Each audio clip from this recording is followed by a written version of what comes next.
En este video vamos a presentar el laboratorio de principios electromagnéticos. Somos el grupo 102 de la teoría 2. Los integrantes son Rafael Giordano Fuentes Bonet, de la sección 2.04. Soy Milvana Castro Cajavilca de la sección 2.01. Por Cristian Padovan de la sección 2.01. Y Jesús Miguel Riofrío Murilla de la sección 2.04. Ok, la tabla de contenidos. Lo primero que vamos a mostrar es el experimento 1, luego el experimento 2, posteriormente las observaciones y conclusiones. Bueno, empezamos con el experimento 1, lo que es la cuantificación del campo magnético, de lo cual vamos a seguir con nuestros objetivos. Next, por favor. Ya, lo cual, el objetivo es medir el campo magnético producido por las bobinas, estimar el número de vueltas de las bobinas haciendo el uso de la ley de Biot-Savart y comparar resultados experimentales con con el porcentaje de error. Ya, el procedimiento experimental consiste en tres partes: medir el campo magnético del ambiente y medir el campo magnético de la bobina, de la bobina fija. Y la otra sección sería medir el campo magnético de las bobinas que están conectadas en serie con la fuente. Y el resultado que obtuvimos fue que en radio tenemos una cierta magnitud, al igual que el campo magnético, y de la bobina sola con las dos bobinas en serie tenemos sus respectivos resultados. Ya tenemos la gráfica que es semejante en campo magnético con el tiempo entre los resultados anteriores. Y pues tenemos nuestro cuestionario que vamos a responder, lo cual hice utilizando las tres mediciones realizadas del campo magnético para la bobina fija, que estima el valor del número de vueltas um, de la bobina, de la cual tenemos que el campo magnético tiene su fórmula y pues lo vamos a reemplazar para hallar su número de espiras, perdón. De lo cual tenemos que su número de espiras en promedio entre todas las pruebas es de 99 espiras para la bobina. Vamos a una segunda parte, en la cual vamos a utilizar, utilizando el valor n hallado, que es 99 espiras, vamos a hallar el valor teórico y el valor porcentual. Le damos next, por favor. En el cual para poder hacemos eso, utilizamos el uso de la fórmula y listo. Y tenemos que nuestro campo experimental es cierta medida y nuestro error porcentaje es de 13%. Experimento 2 de inducción electromagnética. Objetivos: analizar e interpretar el principio de inducción electromagnética, determinar el tiempo de prendido y apagado de la fuente utilizando la ley de Faraday y calcular la velocidad lineal y angular de un imán que genera inducción electromagnética. Pasa. Como procedimiento experimental tenemos una bobina con otra bobina, tenemos el imán ingresando y saliendo y tenemos el imán rotando. Aquí tenemos los resultados del experimento, donde obtuvimos la corriente inducida de las bobinas juntas, prendidas y apagadas, del imán ingresando, del imán alejándose y del imán rotando. Aquí vamos a ver que el de la izquierda es del prendido y apagado, el de abajo es del imán entrando y saliendo y el de la derecha es del imán rotando. Cuestionario va a ser pregunta 1, utilizando la ley de Faraday y los datos recopilados para determinar la pendiente de la gráfica voltaje versus tiempo durante el prendido y apagado de la fuente. Determine el tiempo de prendido y el tiempo de apagado. Ahí podemos ver la gráfica voltaje versus tiempo, cómo tiene un comportamiento cuando se prende y cuando se apaga. Siguiente. Este, utilizando la ley de Faraday, le hemos planteado para empezar. Después implementamos la fórmula del flujo magnético y obtenemos una nueva ecuación. Ahí la podemos ver. Tercero, hallamos el campo generado por la primera bobina en el centro de la segunda bobina. Ahí también lo podemos ver cómo se halla. Cuarto, reemplazamos las variables con sus valores. El coseno entre el campo y el área es de 1 y el área es pi por radio al cuadrado. El número de espiras que lo sacamos anteriormente en el primer experimento es de 99 y la variación de campo la hallamos con la resta del campo cuando la bobina está prendida menos el campo cuando la bobina está apagada, que es igual a 0. El valor del campo dependiendo de la corriente es, y ahí podemos ver nuestra ecuación. Ahora, quinto, reemplazamos el resultado de los valores obtenidos con K para mayor entendimiento. Luego igualamos este FEM al promedio de los picos de corriente inducida, multiplicado por la resistencia.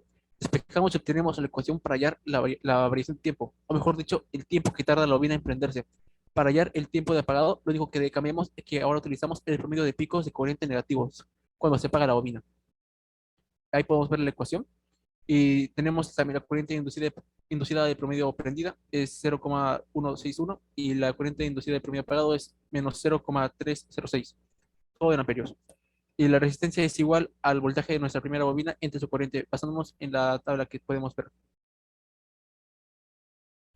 Ahora, sexto, Con todos los valores ya obtenidos podemos reemplazar y obtener la fuente prendido y la fuente apagado y determinar el valor de la variación de tiempo cuando se prende y cuando se apaga. Hemos ver la ecuación que hemos obtenido, podemos ver la fuente prendido y la fuente apagado que hemos calculado y con todos estos valores puestos en la ecuación podemos reemplazar y obtenemos que el tiempo de prendido es de 0,0149 segundos y el tiempo de apagado es de 0,0079 segundos.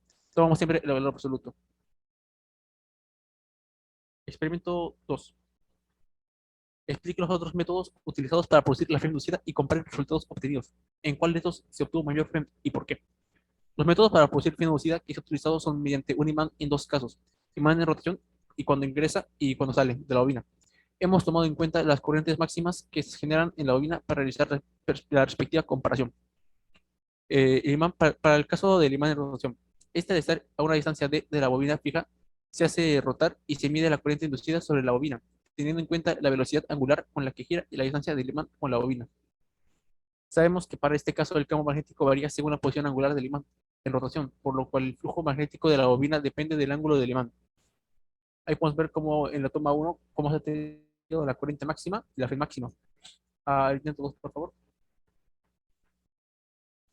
Ahí podemos ver nuestros valores y resultados obtenidos de la corriente máxima y la FEM máxima del intento 2. Ahora pasamos al imán que ingresa y sale de la bobina. Para este caso, el imán ingresa a la bobina, sabemos que la FEM inducida máxima es cuando el flujo magnético es máximo, y cuando sucede eso es cuando el imán está relativamente dentro de la bobina. También sabemos que la FEM inducida depende de velocidad con la que ingresa el imán a la bobina. Para este caso también lo analizaremos con la corriente máxima obtenida. Ahora ahí tenemos el intento 1 con los resultados obtenidos.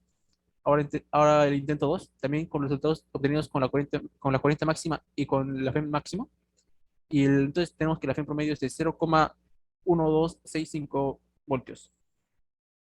Y finalmente obtuvimos mayor FEM cuando el imán está rotando, puesto que en el otro caso, cuando la bobina ingresa y sale, este depende de la velocidad de entrada. Mientras más rápido entre y salga el imán, mayor FEM producirá. Por otro lado, el imán en rotación, la FEM depende de la velocidad angular y su posición cercana a la bobina. Cuanto más rápido gire, mayor FEM producirá. En conclusión, a diferencia de FEM, cuando el imán gira y cuando el imán entra y sale de la bobina, depende de sus velocidades respectivamente. Pasamos. Ok, ahora pasamos con el cuestionario específico. La primera pregunta es: realiza el experimento de acercar y alejar un imán para obtener corriente inducida y determina la velocidad máxima de acercamiento y alejamiento. Para ello vamos a plantear la resolución en el cual vamos a utilizar la fórmula de la FEM inducida, el cual es igual al número de espiras por la variación del flujo por la variación del tiempo. Tenemos que el área es constante, por lo tanto va a ser en función de la variación del campo y la variación del radio, y esto nos va a poder permitir hallar la velocidad. Despejando la fórmula, despejando la variable de la velocidad tenemos la siguiente expresión, y para ello emplearemos los siguientes datos, que son la corriente máxima de acercamiento, la corriente de alejamiento, el área de la bobina, la variación del campo y la variación del radio. Y recordamos que tuvimos el valor del número de espiras del experimento anterior. Y para ello primero hallamos la FEM inducida, que es en función a la corriente, por la resistencia, que es un dato de 0, es un valor de 0,63, y tenemos el voltaje de la FEM inducida. Con todos estos valores lo podemos reemplazar y hallamos la velocidad de acercamiento, el cual es un valor de 0,023 metros por segundo. Y para el caso de la velocidad de alejamiento, hicimos el mismo procedimiento y obtuvimos un valor de 0,028 metros por segundo. Para la segunda parte del cuestionario específico, nos dicen: el sensor de corriente soporta una corriente máxima de 600 miliamperios. Determine la rapidez angular máxima a la que podrá girarse el imán cerca de la bobina, conectada en serie al amperímetro, sin dañar el instrumento de medición. Planteamiento: ahí tenemos la ecuación de la FEM inducida y el flujo magnético. Finalmente, reemplazando los valores, nos sale que la FEM inducida es igual al número de espiras por la velocidad angular, por el campo, por el área, por el seno de doble T. Ahora, los datos obtenidos, sabemos que ahí tenemos los datos del imán, campo del imán, el área de la bobina, corriente y resistencia, y el número de espiras hallado anteriormente. Y recordemos que la ley de Ohm se da mediante la siguiente expresión. Además que la FEM máxima también es igual al número de espiras por la velocidad angular por el campo por el área, por lo cual despejamos la velocidad angular y reemplazamos los valores. Al final tenemos que la velocidad angular es igual a 52,84 radiones por segundo. Ok, luego pasamos a las observaciones. ¿Qué fuentes de error de experimento hubo durante los experimentos? En el primer experimento, el movimiento de la mano movía un poco el sensor, por lo cual se pudo obtener datos atípicos, lo cual se pudo eliminar con las repeticiones, ya que estos datos fueron eliminados. Luego, la distancia del sensor a la bobina se realizó manualmente, por lo cual no permitió tener una buena precisión en todas las repeticiones. Para el caso del experimento 2, una fuente de error puede ser los diferentes intervalos de tiempo entre prender y apagar la fuente, ya que pudo influenciar en la cantidad de corriente inducida, ya que se observan diferentes picos en las gráficas.